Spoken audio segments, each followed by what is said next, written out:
Every time I win against my friend, I have to spin the wheel to see what punishment I'll get. My friend's goal is to win one game over me, a professional esports coach. Just for a small comparison, I clocked over 4,000 hours playing this party game when my friend only has 165 hours. 3, 2, 1, go! Oh, you're just going straight into it.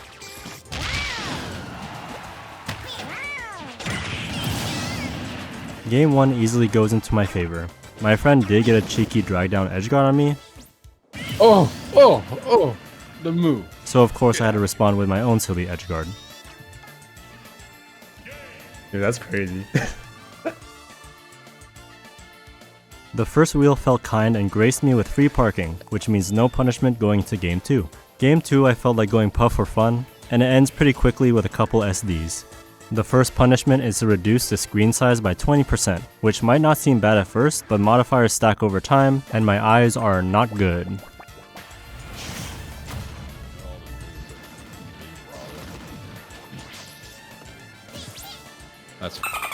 Sorry, that's a bad word. Game 3, I brought out the creeper to get a clean 3-stock. The second punishment is to allow Ryan to change one of the buttons for my controls, and as the Mario Maker legend that Ryan is, he says this. Because what I want to do, like in every normal video game, A is jump in every normal video game.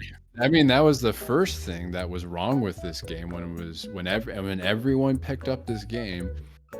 People are like, how can I jump? I'm pressing the A button. I'm not jumping. I mean, clearly A has to be jump.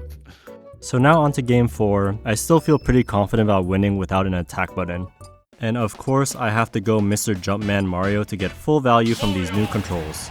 There were two problems that I felt. One, I usually shield grab with A, but now that A is jump, I have to shield grab with Z, which is gross. 2, Mario has one of the best up smashes in the game, but because I use tilt attack on my C stick, I have to do this A plus B smash attack macro, which is even more gross.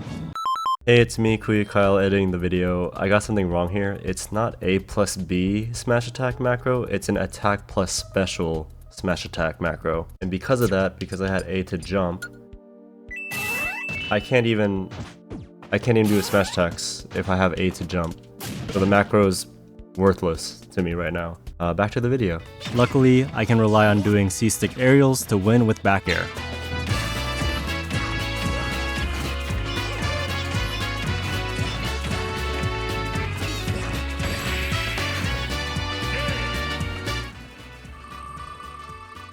The third punishment is probably the worst one on paper, playing with only one hand, which seems impossible to the regular viewer, but what Ryan doesn't know is that for some of my beginner clients, I play with only one hand to help level the playing field.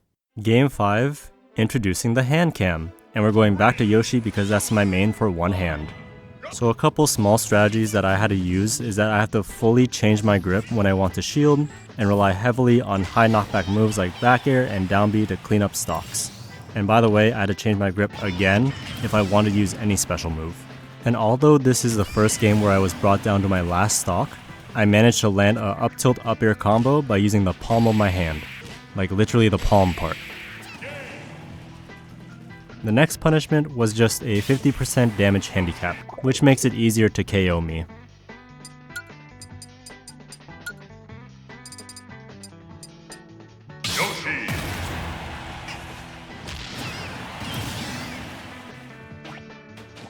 Game 6 will be our second 3-stock of the video because my friend SD'd twice, essentially speedrunning into our next wheel spin, which is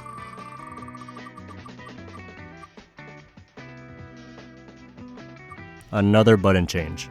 To stay true to the theme here, we set the B button from special to jump because why not? However, Nintendo won't let you leave the setting screen if I don't have special set to anything, so Ryan elected to bind special to down on the D-pad. Amazing.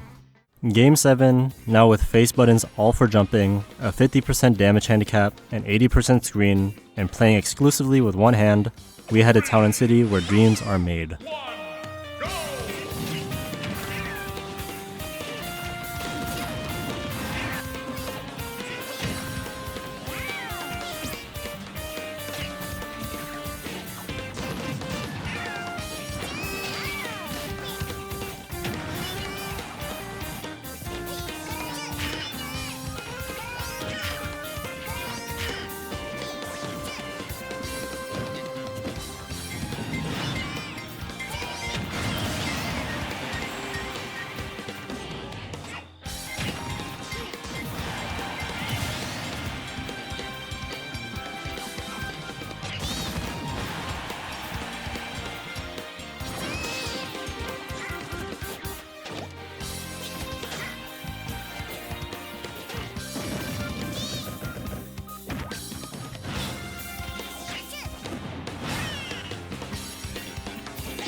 There's just no way it took me that many things to actually beat you. But we're not done yet. Ryan successfully took an honest game off of me, and the question now is how many games will it take for Ryan to 3-stock me as we spin the wheel yet again.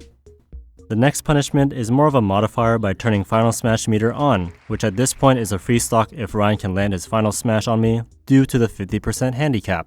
Game 8, I wanted to take a bit of a risky maneuver and ask myself, what character can take 1 stock relying solely on tilt attacks? And the Bronx Boxer himself makes his appearance.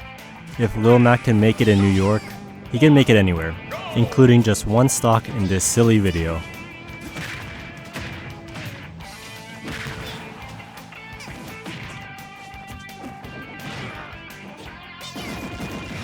Oh gosh.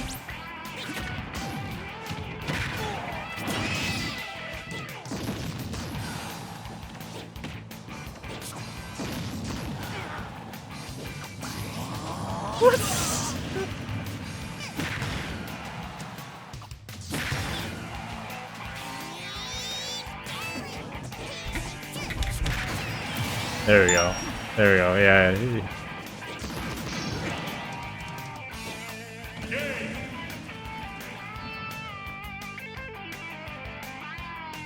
The wheel calls for Ryan to turn 1 item on, and after some deliberation, he goes for the Master Ball, basically turning our 1-on-1 into potentially a 2-on-1, or even a 3-on-1. However, if I manage to get a Master Ball first, I might be able to cheese out 1 stock. Game 9 is a wild Pokemon battle. Xerneas grants me these buffs because I'm too lazy to read this all out. Darkrai can put Pichu to sleep with Dark Void. Tapu Koko just takes up all real estate on stage, then just snipes me with a bolt. Then Fire Dog Entei shows up to just do nothing. My Little Pony has range of half the stage and Zoroark has his own Final Smash.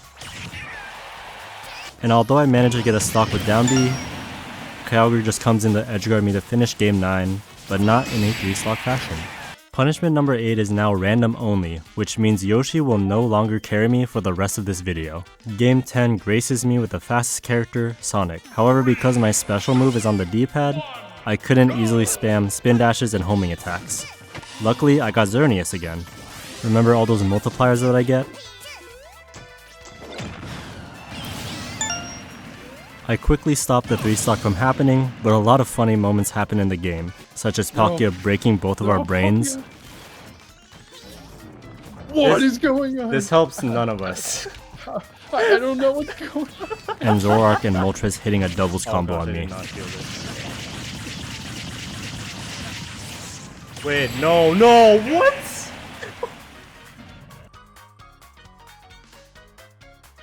We get to add another item to the mix. Ryan wants to invite more people to the party, so he turns on assist trophies, which can also just clean up stocks by themselves. Game 11 became just as chaotic as you'd think it would be. I rolled Palutena, which is pretty decent, until I realized that I have no idea how I would recover with up B given my current controls. But my back air and dash attack are pretty broken tools that could just win me the game if my spacing is perfect. We have some pretty cool features, such as Pong, Shovel Knight, and Jeff, but surprisingly, this Vince guy turned Ryan to a Magic Conch, which was just enough to mess up his recovery.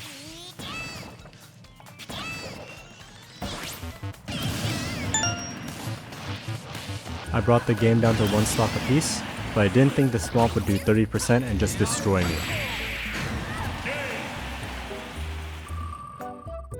Now instead of starting at 50% damage, we are starting at 100% damage.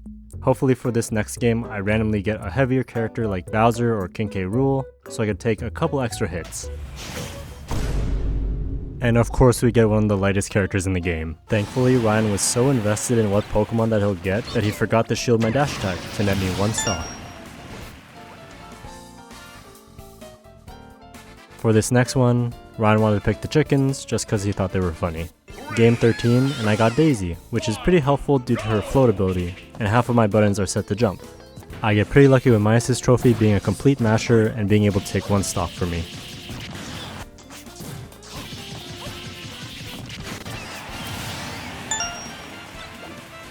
The wheel has no mercy and curses me with one of the worst punishments, playing with 1 Joy-Con.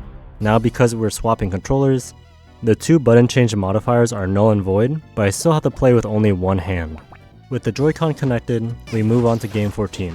Now I've been playing with my GameCube controller for years, maybe even a decade if we're counting melee time, so swapping from this perfectly designed controller to this, it's rough to say the least. Also, Falco is incredibly light, being sent to space in 1 to 2 hits.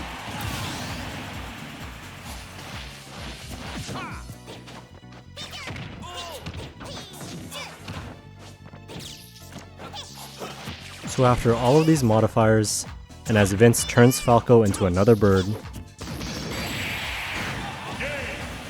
Ryan has finally 3-stocked me. Thank you to my friend Ryan for recording this with me. Thank you to you, the viewer, for watching. If you liked the video, consider subscribing and liking because it does help support the channel a lot. And a special shout out to our early YouTube members, ManlyDan33 and Digit.